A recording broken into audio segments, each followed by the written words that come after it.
to me, it's very important to show up the power of a woman by not saying we must not generalize it in such a way that they've just fought for us in terms of the together with the issue of a past, but the ideas they had during those times.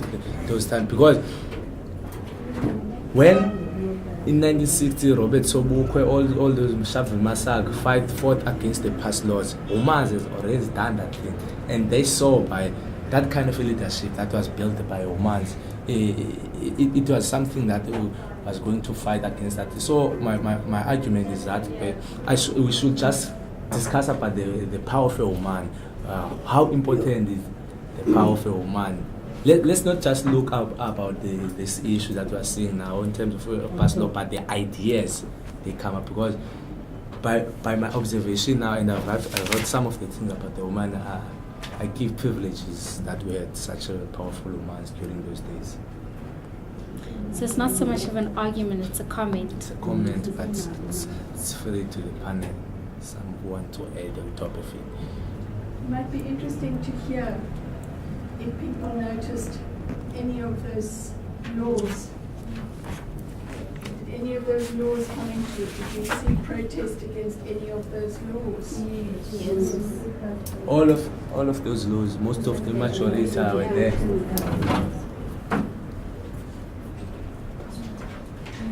Sorry, the laws you were saying? Somebody had their hand up that side. Brenda, were you going to say something? I was just going to say, most of the laws were in the protest that the Ban to Education Act and those past laws. Just to add on there, the law number 2, which is the prohibition of the mix.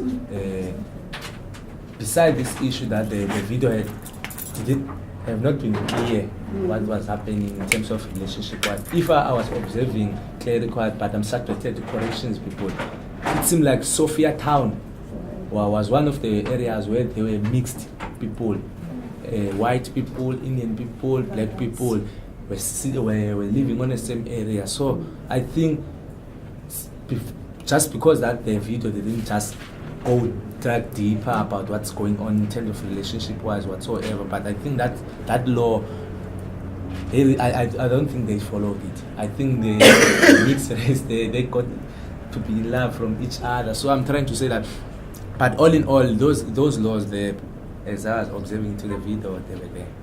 I don't want to speak much. And maybe any comments on the people who interviewed the leaders? When was it made? It was made early 90s, 91 I think. I can double check that. Anyone else? just before we have like a 2-man conversation here. Any other comments from anybody else? Just interesting. I mean, the first time I watched that, there were some things I was like, oh really? So I'm sure we must have had our aha moments from that. Yes. Okay, I know I've read somewhere that Winnie Khumalo was involved in the. Pardon? Winnie Khumalo was involved in the banning of dome passes, yeah. But I don't see her. I don't see. Winnie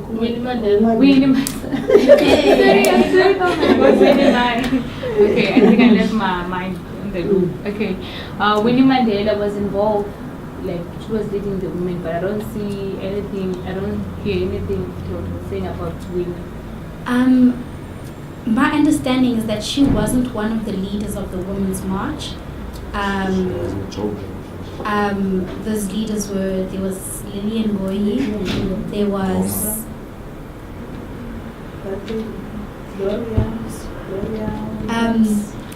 I don't know why I'm going blank now, but it is there in that pamphlet, A Woman's Struggle. there's a page there that lists the 4 leaders. I think we actually also listed it on here.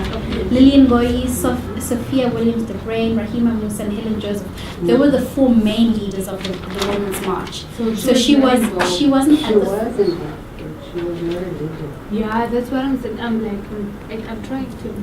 Yeah, I'm a bit confused, but I'm like, since she is a woman and she's one of the women with most of like youngsters or black or white women we look up to, because we know that she was involved in the struggle. But I don't hear anything. Like I'm talking on the point of like journalists. Sure. How come think of her age. How old is she now? How old was she in 56? Okay. How old was she 60 years ago?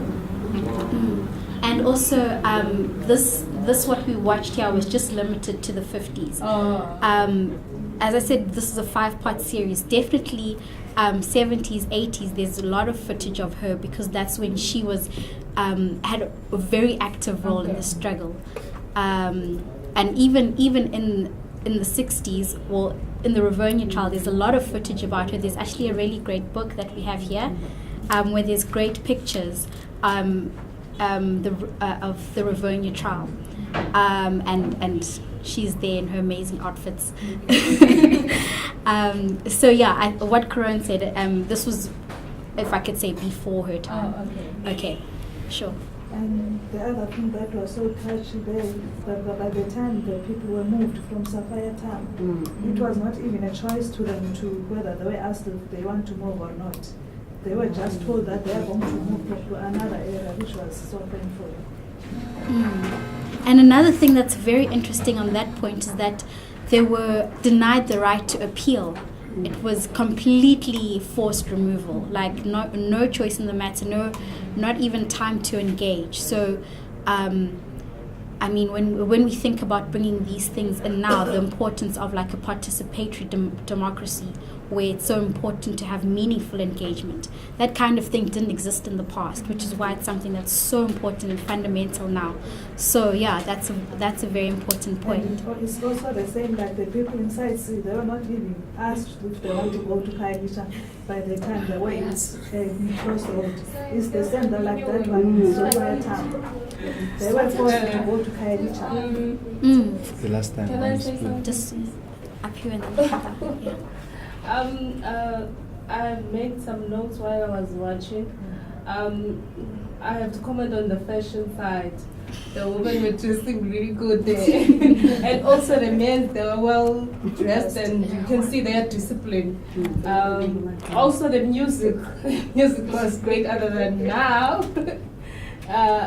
Their music have had a meaning of easing the pain of the struggle, the things that were happening. Also, but other things that we still experience even today.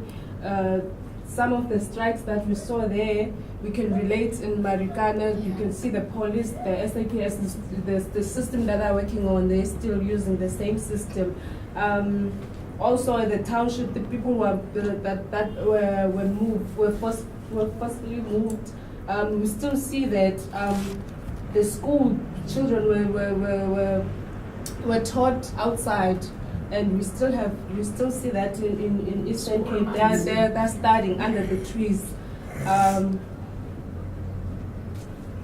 question that I had, did the Freedom Charter that the ANC proposed to be given to people to write their demands, I just wonder, did it have any influence on their ideology? Because it seems like everything Changed. after the Freedom Charter changed, their fighting cause, the Shifted their focus. sort of like shifted. Yeah. That's a really great question. Another thing. My question was on Maibui Africa. The Maibui Africa. I just wonder did Africa came back?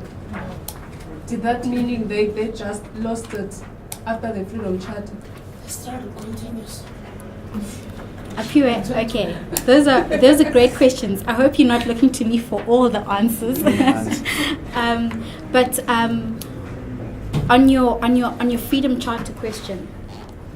If you want to show Winnie just now, you can see how young she is during the Rivonia trial. Yeah. So this is She's a baby. this would have been 63. Yeah. Amazing fashion. I'm just going to say I don't know the answers to your questions, especially your latter one. I don't know if it's something that can be answered. The struggle continues, as you said, and I think maybe your Freedom Charter question is something that would require a bit more research, because there's, how can I put it? There's a lot of opinions and views, and we touched on this already when we were talking about the PAC, and we as we said, we're going to give you the manifestos of the other parties to see where the differences were. So maybe we can come back to that conversation after we've had a look at those documents. Okay. Yeah. Can I? I think it's my opinion. Yes. I think the Freedom Charter in these days is the manifesto. It's a promising thing, because if you read the Freedom Charter, it will tell you that the people shall govern, people shall share each other. It's like in Thomas is like even today.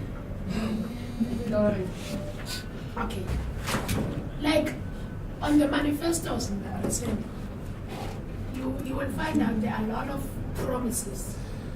Some of those promises are empty promises. And even on the manifesto of this year from the ANC, they are also talking about houses. They talk about houses since 1994. But if you can go around Khayelitsha, just nearby N2, you will see the sex. If you go to Taiwan, there's a place they call Enyuyin. That's very terrible. So to me, it's Badalanga Magama from Freedom Charter to Manifesto. They are open. Otherwise, it's the same thing. They are promising that we will all go to heaven if we belong to. We are Christians, we are going to heaven. But there's no heaven. Last Okay. Only. On the movie. Last submissions. Yeah, to me, the movie, yeah, it was like somehow it's, Bias. yeah, it touches my emotions, particularly on the Sophia town, and when women went to fight for the pass laws and the brutality that is happening. Recently in Cape Town, there was an issue of police that brutally assault the guy in Cape Town, which is the system of the SAPS is the same. We are still under the apartheid oppression, but strategically. I like this word because even if you see, Yabana now, this is an open eye for us that none of these things are changed. Some they are changed because now we can sit in one room with Karun, but Karun doesn't treat herself as white woman. She's always telling us that she's a black woman. No, like I said, I'm a person. Yeah. So, yeah, man. It's like you go to museum where you see these things happens there. Sorry, Auntie, and then we'll go. Neto? Yeah.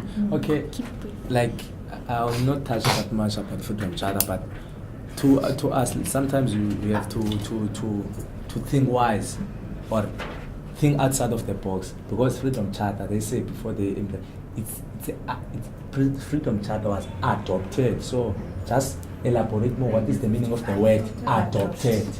What is the meaning of the word adopt? Which means, It's not yours. okay, it's fine. I will not take much, but you have to do your research to understand what is the Freedom Charter, the problem that it was made by the Freedom Charter. Okay, I love the fact that, hey, man, I love to watch that again because it's my first time hear Mandela himself says that I made a mistake. Tatu Mandela, so to be disrespectful whatsoever.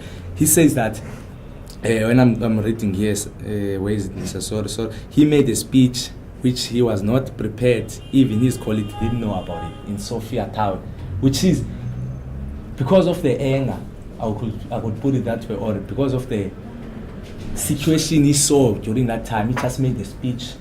Out of the speech he made, somehow, maybe there were some points he made error, I don't know, but what I loved about him, he said by himself he made a mistake, which is some of the people around us may seem like Mandela was not like people like us. He was also a human being. So, okay, another point. Last one. I love the point that there was no transport and nothing to cook by. It shows that people, there were transport around. If we were saying Alexandra, 1957, if I've quoted right the thing there, people work from their locations to work for 3 months, from January to March until March, saying that they will not catch the taxis, and they were singing there.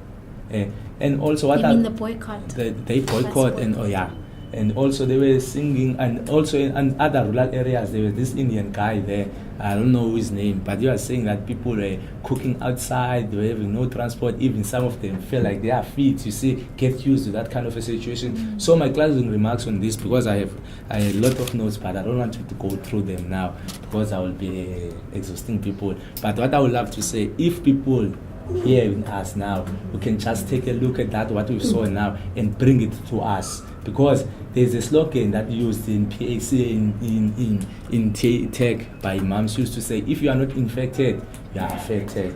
That simply means that even if you are not infected by that situations there, that happens there, but you are affected. That simply means if you can take that, no, I'm not saying you must act in a radical way, but just put that on your mind, whatever you are doing, think through in those kind of areas and say that I'm going to push in my life to be where our forefathers and our fathers wishes us to be. Because at the end of the day, that thing shows that the importance of the education, because at the end of the day, they were fighting because of the poor education that they were given during that time. So people, please, let's start to act as elders. Okay. Thank you for that. Okay, just a comment on the film. What was interesting, like the Sofian Town and the people that we moved in Sofian Town, like I once read a book like called The Strike Has Followed Me All My Life, like by M. Machining, and it was very interesting. I was excited like to see like how it happened in the film, but we didn't see more about the Sofian Town case, like people were moved to Middlelands. Like I wanted to see more story, people like some other time like show us exactly what really happened on that day in the film. Like only heard it from the books and people are not.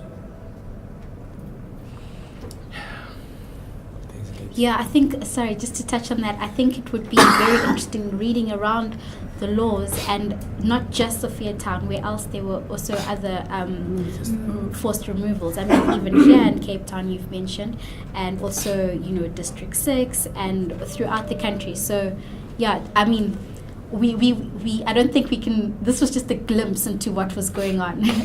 But definitely that is an interesting area to research and discuss because of how it affected people's lives. Yeah, and how it still affects people's lives. Just a few things after watching the movie. Okay, we have mentioned most of the things, but I think that women deserve the same acknowledgement as Tata Nelson Mandela, like all the other leaders. Because this is what we hear. Like we often hear about the leaders, you know, who fought for freedom and everything, but we never hear about the role played by women. So if I haven't seen the movie, it sounds as if women were just home cooking and doing all the, you know, the work, and then the men will go and fight. So after this, I think women played a big role in us winning, you know, the freedom. Okay, And I think it should be outraged. Can I just make a clarification? I think it's because it's not being taught at schools. Because some of us know about Lillian Ngui and all those women and their role in the struggle. The reason why you guys don't know about it, that's because it's not in your syllabus. Or no one bothers, like, maybe to talk about those things in order for you to be aware. That is the most thing. And one thing I'd like to say about us as human beings, we like to point fingers to other people, whereas we're sitting and doing nothing. I think we like freebies too much because not everything must be brought to us. We ourselves can do something. Those guys started that.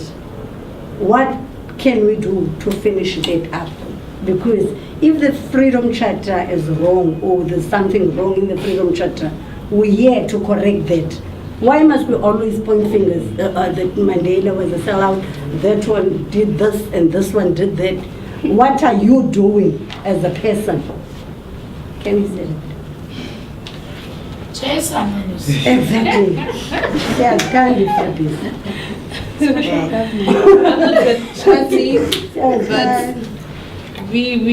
I'm really interested in the Freedom Charter and the ideology of ANC, not because I want to badmouth the ANC leaders, but I just wish everyone that fought for the freedom, the people that died, could be recognized.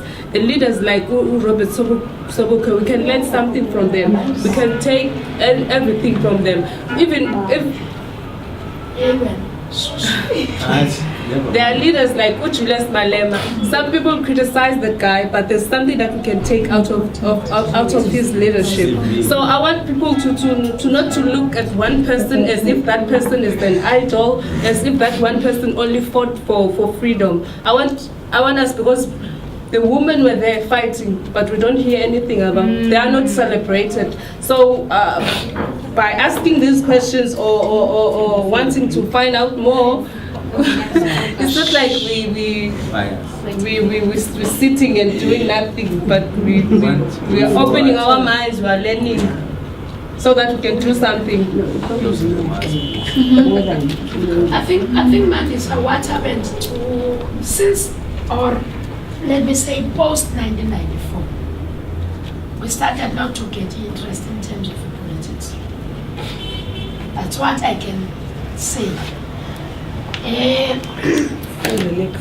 Yeah, we are too relaxed. But maybe by starting this journey as young activists, because majority of us here are young activists, maybe they will take the baton and run a race. Now that you came from home, you joined the social movement, you want to make a change. Even if it's not on the politics, but we are living politics in South Africa. By the mere fact that you talk about sanitation, those are politics. The mere fact that you talk about HIV, the mere fact that you talk about norms and standards, those are like, I can say the syllabus that we are, we are the situation that we are in. But at the end of the day, really, you can join the ANC, but on the meetings or the branch meetings, you don't see those. Hence, we are silent. Hence, some of us, they didn't know what happened on that day. Unfortunately, for your information, we are celebrating the Women's Month. On the 9th of August, we are celebrating. Not as much as you celebrate Mandela. Exactly. That's what I'm saying. No, The recognition is not the same. no. The reason, no, can I clarify that? The reason is those women fought me. But he's the one, yes, they died. And then after their death, he and others continued. And he was there for us to see. That is talking about this recognition of women. I'm not talking about who to They are being recognized. They are not. But on top of that, this is real. South Africa is run by male-dominated parliament system is dominating in South Africa. Hence we said, as young women or as women, we need to stand up and fight for our recognitions. Yes, For the mere fact that it's been a long time in South Africa, we talk about 50-50. But if you go to parliament, you don't see that 50-50. Even on the National Executive Council of ANC, we are struggling even now. People, they want to see Ubaleka Mbete as the chairperson. It's been a while when Ubaleka Mbete was the chairperson. She's supposed to move as a president, but because of this patriarchal system in South Africa. And then we cannot just sit and not comment on ANC doing that. Yeah. Okay. The ruling party.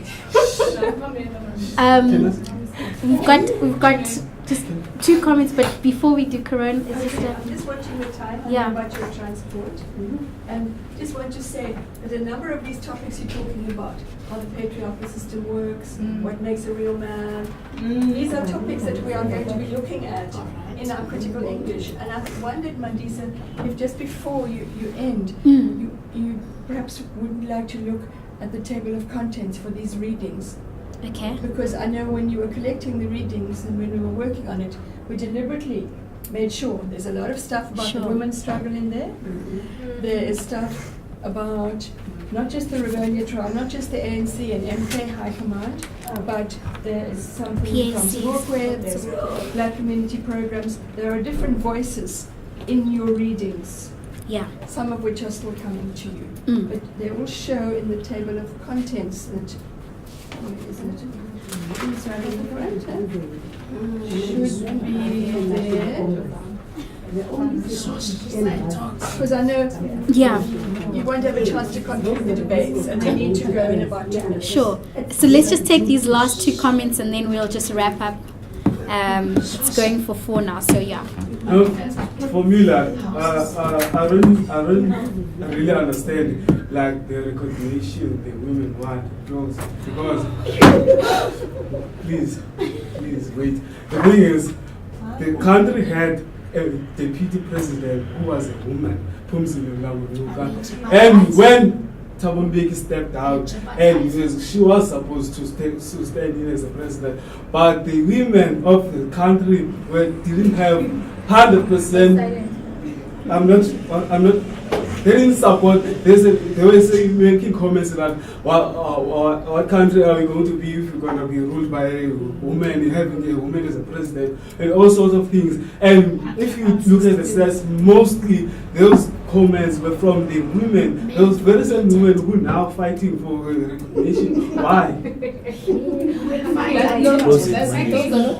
Okay, I'll take the next comment. I don't think I can respond to that.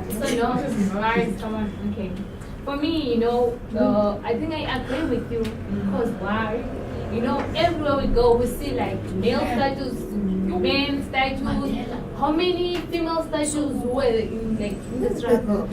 Okay, South Africa. Can we count them? None of them. None. Can we count them? So when the women recognition thing really, I'm not recognized. I know we have our day on the 9th of August, but it's not enough. Okay, so I think it's a good time to wrap up, especially now that we all fired up.